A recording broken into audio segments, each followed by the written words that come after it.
What preconceived notion did you have about AP World History during the summer before the year started? What did you think you were walking into? I didn't have much expectations. I thought the summer homework would be a lot more important than it actually was, but all good. It wasn't as important. Yeah. I thought I was gonna fail I thought I was gonna fail the class and bomb the test. And yeah, that's basically. Okay, what was your first impressions of Mr. D as a teacher slash person? I very much liked him as a person, but even more so as a teacher. He's a great teacher, and his lessons are engaging. Stay locked in, and you'll be good. Um, when I was a Red Wing for a day when I was at HMS and I first met Mr. D, I was very intimidated because he was like, he straight up like told me that this isn't like any other class, but like it's a college level class. So I thought he was a little intense, but once I like got to know him, he's really nice and such a good teacher. So, what was your first impression of AP class after the first 10 days of academic challenges? I stayed pretty on top of it in the first 10 days, but after like 2 months, I started not doing my work. Then it spiraled down. Okay. So don't procrastinate by the end of the year.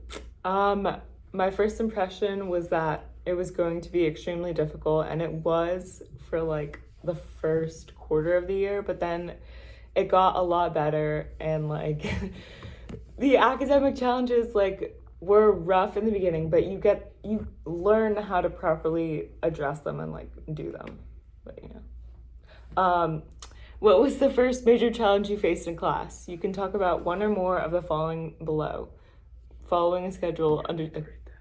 Okay, sorry. Right. The first challenge was I was 6 subunits behind, and I got through all of it in one day.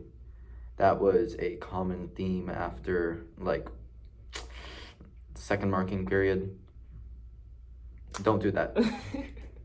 The first major challenge I faced was like fitting all my activities in a neat, organized schedule because I'm a procrastinator. So I just like I procrastinated until like the end of the night, and then I do it, and then I go to bed at like midnight. So don't do that. But like over the year, I got better at it, but like I still was not that good. What adjustments did you make during the first marking period to improve your performance? I was pretty good during the first marking period, then slumped second, got better third, slumped again, got better. It was shaky. But I stayed locked in during class, and that's what matters.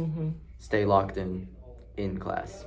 During the first marking period, I felt like I managed my emotions pretty decently. My like work part of it, but I got a lot better at both and helped get control over both of them. And yeah. As the year progressed, what style of studying for quizzes slash tests worked for you best? What really helped me was the slideshows and Heimlers. I never used the Quizlets or Newpedias. I mean, they might work for you, but for me, I felt like I understood it after all that. So use the materials that work for you. Yeah, I personally, it's really hard to learn stuff when you just read it because you don't retain any of the information. So I recommend watching the Heimler videos.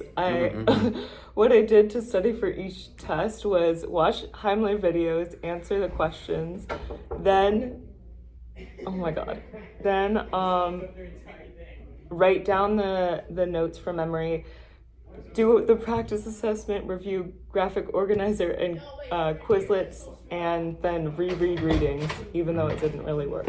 But when and how did you realize you were improving? How did that make you feel? I didn't realize I was learning until I didn't realize I was retaining the knowledge until I got my test scores back, which luckily I got above 50s on everything. Test scores, they get pretty stressful, but it's okay. It's okay. Yeah. what I realized when I got a lot better at writing DBQs and LEQs, because in the beginning I was like, I'm not that great at writing like nonfiction stuff. I love narratives, but the writing was a big problem for me. But I got better at it, so yeah, it made me feel accomplished. Did you work with other students in some kind of study group outside of class, school? What did that look like?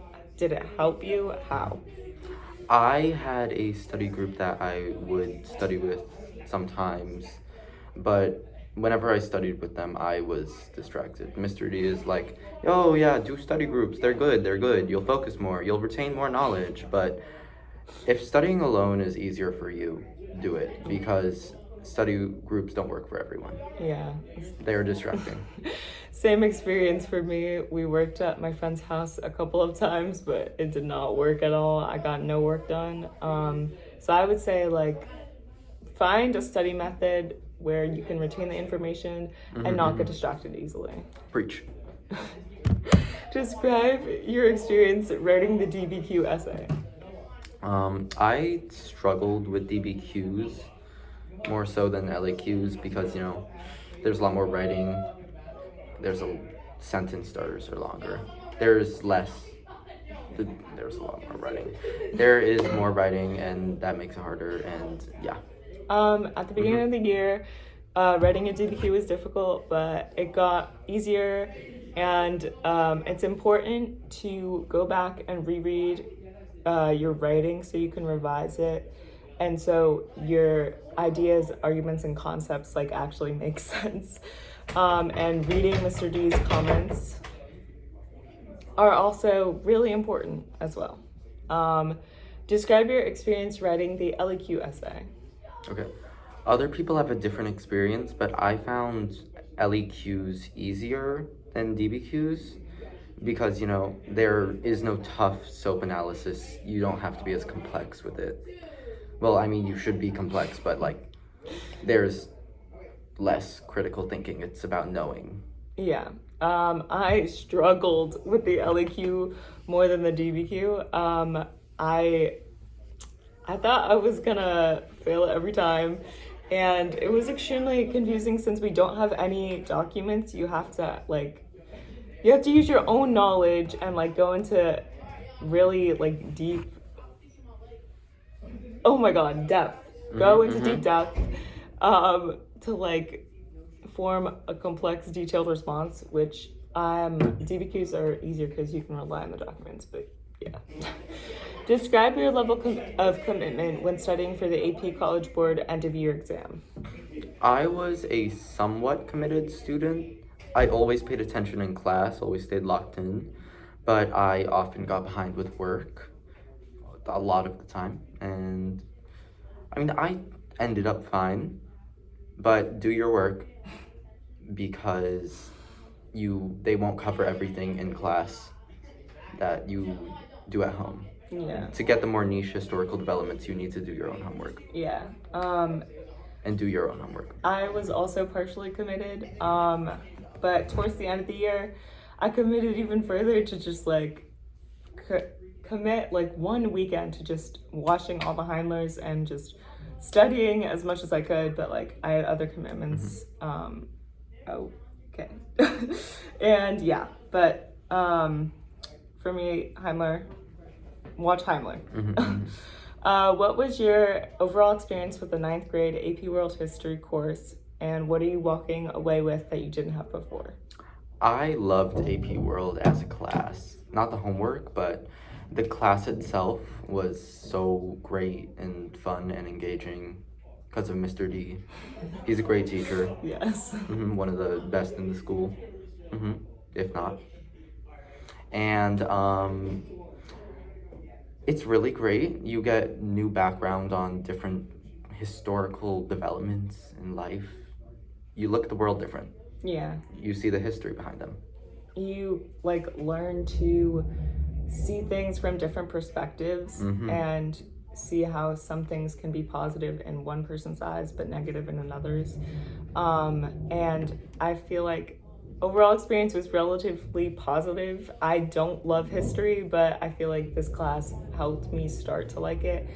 Mr. D was amazing, and I had a lot of friends in the class, and they're smart, so they helped me out. And so towards the end, I got the hang of it. But yeah, so that's it. Good luck.